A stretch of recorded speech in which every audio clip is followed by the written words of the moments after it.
Welcome back. आज बात हो रही ब्रेन स्ट्रोक की और वक्त रहते कंट्रोल की। क्यों चिंता की बात है? क्योंकि डब्ल्यूएचओ की रिपोर्ट कह रही कि भारत में भी इसके मामले तेजी से बढ़ रहे हैं और पिछले 30 सालों में या पिछले 3 दशकों में 50% से ज़्यादा गिरफ्तार इसने पकड़ी है। न इतने मामले बढ़ते नजर आए। हर 40 सेकंड में एक स्ट्रोक और हर 4 मिनट में एक मौत भारत में इससे हो रही। ब्रेक से पहले हमने समझा कि लगभग दिल की बीमारी की तरह है, जैसे आपको हार्ट अटैक आता है वैसे एक तरह का ब्रेन अटैक या ब्रेन स्ट्रोक है। इक्वल खतरे हैं और सबको एक जैसे खतरे हैं और इस करंट लाइफस्टाइल के साथ इसका खतरा काफ़ी हद तक बढ़ गया है। नाउ अब थोड़ी इलाज की बात करेंगे और उसको और समझने की कोशिश करेंगे।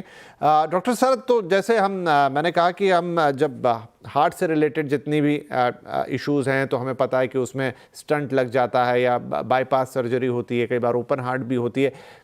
अमूमन खर्चे वाला काम है। क्या ब्रेन का भी मामला बिल्कुल वैसा ही है या उससे और ज़्यादा खर्चीला है? क्योंकि जैसे ही ब्रेन की बात आती है तो लोग थोड़ा और ज़्यादा डर जाते हैं।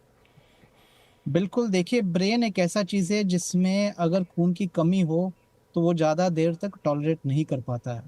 इसीलिए डॉक्टर साहब बता रहे थे कि गोल्डन आवर जो है ब्रेन में बहुत ही कम होता है। हार्ट में भी गोल्डन आवर होता है लेकिन हार्ट की टॉलरेंस थोड़ा ज़्यादा होती है, इसलिए आपका गोल्डन आवर थोड़ा बढ़ सकता है। अब ब्रेन में भी वही वही तरह के ट्रीटमेंट है। एक तो है कि अगर वहाँ पे ब्लड क्लॉट बन गया तो तुरंत हम एंजियोग्राम करते हैं। उसमें या तो एक टीपी एक दवाई डालते हैं जिसकी वजह से वो क्लॉट पिघल सकता है, या मोस्ट कॉमनली हम ये करते हैं कि एक तार डाल के जहां पर भी खून जमा हुआ है उसको एक तार के जरिए उसको सक्शन लगा के उसको निकाल देते हैं। इसको हम मैकेनिकल थ्रोम्बेक्टमी बोलते हैं। तो लगभग वो प्रिंसिपल ऑफ ट्रीटमेंट जो है ब्रेन स्ट्रोक के लिए लगभग वही है कि हार्ट स्ट्रोक में जो होता है, जो खून की नली बंद होती है, उसमें भी ब्रेन का स्ट्रोक लगभग ऐसे ही ट्रीट करते हैं। अगर यहाँ पे मान लीजिए एक हेमोरेजिक स्ट्रोक बन गया, मतलब एक खून का मतलब काफी बड़ा मास बन गया, तो इसमें हमें सर्जरी करनी पड़ती है। जहाँ ये खून का मास है इसको निकालनी पड़ती है। अगर प्रेशर बहुत ज्यादा है तो हम एक डीकम्प्रेसिव क्रेनियोटमी करते हैं जहाँ पे जो हड्डी है उसको निकाल देते हैं ताकि ब्रेन को स्पेस मिले। लेकिन ये मोर और लेस सैल्वेजिंग प्रोसीजर्स, इसका मतलब है पेशेंट को काफी नुकसान हो गया, हम ये देख रहे हैं कि उसकी जान कैसे बचा सकते हैं। कभी कभी कुछ स्ट्रोक्स जो होते हैं खून के नसों की वजह से होती है, जहाँ पे एक गुब्बारा होके फट जाता है, जैसे मैं बता रहा था एन्यूरिज्म है। इसका भी ट्रीटमेंट हम या तो सर्जरी या तार के जरिए भी कर सकते हैं। तार के जरिए हम कॉइलिंग करते हैं या स्टेंटिंग करते हैं। सर्जरी के जरिए जहाँ पर भी वीक पॉइंट है उसके ऊपर एक क्लिप लगा देते हैं। ये सेकेंडरी ट्रीटमेंट है। तो काफी एक रेंज ऑफ तो ट्रीटमेंट है। अमूमन इन इन सभी तरह के ट्रीटमेंट्स में खर्चा कितना आता है डॉक्टर साहब? खर्चा देखिए स्टैंडर्ड खर्चा है, जितना हार्ट का भी है उतना खर्चा इसमें भी होता है। हाँ, और वो थोड़ा बहुत वेरी करता है। स्पेशली अगर आप पब्लिक हॉस्पिटल में जाएंगे तो खर्चा लगभग उतना ही है, बल्कि थोड़ा कम भी पड़ सकता है। अगर आप कॉइलिंग के लिए जाएंगे या मैकेनिकल थ्रोम्बेक्टमी जाएंगे उसमें थोड़ा बहुत ज़्यादा खर्चा है। लेकिन मुद्दे की बात यह है कि जो गोल्डन आवर है कम होता है। जैसे ही मरीज को कुछ भी सिम्टम्स हुआ बहुत जल्दी पहुंच के और इमीडिएटली करना बहुत ज़रूरी होता है।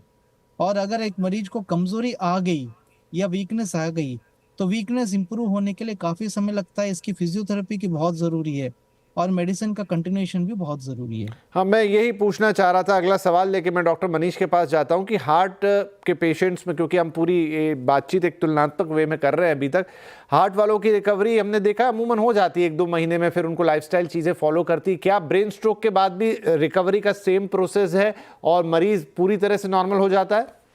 आप मिनिमम देखिए, ब्रेन स्ट्रोक में ऐसा है कि अगर छोटा स्ट्रोक रहेगा तो वो जल्दी रिकवर हो जाएगा। अगर मीडियम से बड़ा स्ट्रोक रहता है तो उसको काफी टाइम लगता है। Minimum at least on an average आप 3 महीने पकड़ के चलो। अगर फिजियोथेरेपी आप कर रहे हैं, एवरीथिंग इज गोइंग वेल, तो at least 3 months to gain some functional independence in medium to large strokes.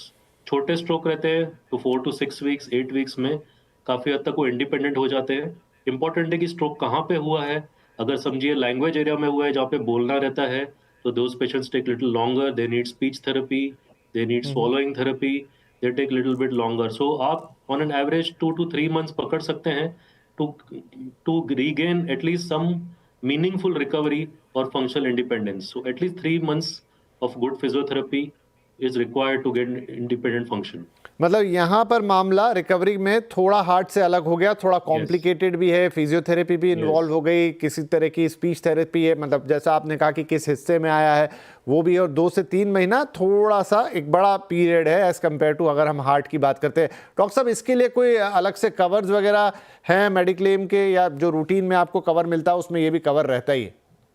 जो ब्रेन रिलेटेड सब हैं, ये जैसे भी हमने कहा, जैसे थ्रोम्बोलिसिस रहा, जैसे डॉक्टर साहब ने कहा थ्रोम्बेक्टमी या इवन सर्जिकल प्रोसीजर्स, ये यूजुअली कवर्ड रहते हैं विद इंश्योरेंस। उसमें कोई, क्योंकि ये एक बहुत ही सीरियस जेन्युइन प्रॉब्लम रहता है पेशेंट का इंडिपेंडेंस, पेशेंट का जो फंक्शनैलिटी है उसकी लाइफ से कनेक्टेड रहता है।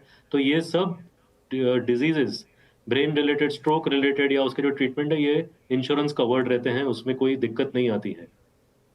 ठीक है, तो चलिए पूरी बातचीत में मुझे ये समझ में आया डॉक्टर साहब कि देखिए कुछ बहुत ही स्पेसिफिक केसेस हैं, वो तो बात अलग है, लेकिन इन जनरल हम लोग अपनी लाइफस्टाइल को बेहतर करके, या अगर उसे आसान भाषा में फिर से कह दूं कि जितना जिस तरह से आपको दिल का ख्याल, क्योंकि वो सब लोग को रिलेट कर लेते हैं बहुत इजीली, जिस तरीके से आप अपने दिल की सेहत का ध्यान रखते हैं, तो लगभग उसी तरह से अगर आप दिल की सेहत का ही ध्यान रख लेंगे तो दिमाग की भी सेहत का ध्यान हो जाएगा।